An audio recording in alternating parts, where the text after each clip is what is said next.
FIFA World Cup 2026 saruk yagadoriba team Nifunipal ki manungda mamangda amukta World Cup qualify oidriba team mari ahanba oina saruk yagadore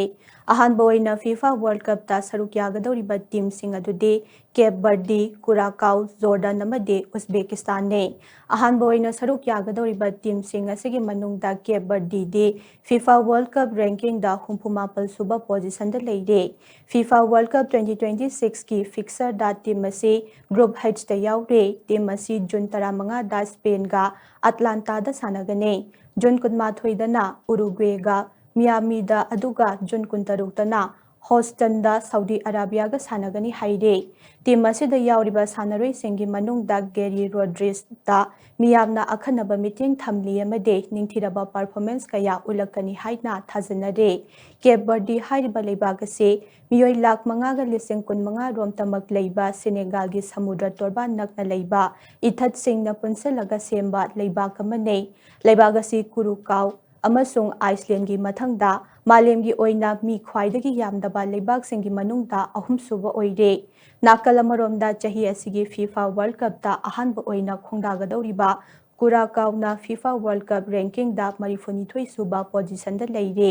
FIFA World Cup 2026 ki fixer team asi Group E da yaure team asi June 13 da Houston da Germany ga sanagane June 10 dana Kansas City da Ecuador ga aduga June 15 dana Philadelphia da Ivory Coast ga sanagani haire team asi da yauriba sanaroi singi marakta su miyamna tahit chok da akhanaba meeting thamle miyoi lakh amanga lising humpurom tamak leiba Caribbean Island so World Cup ki damak qualify oiba mi khwaidagi yamnaba leibak ama oire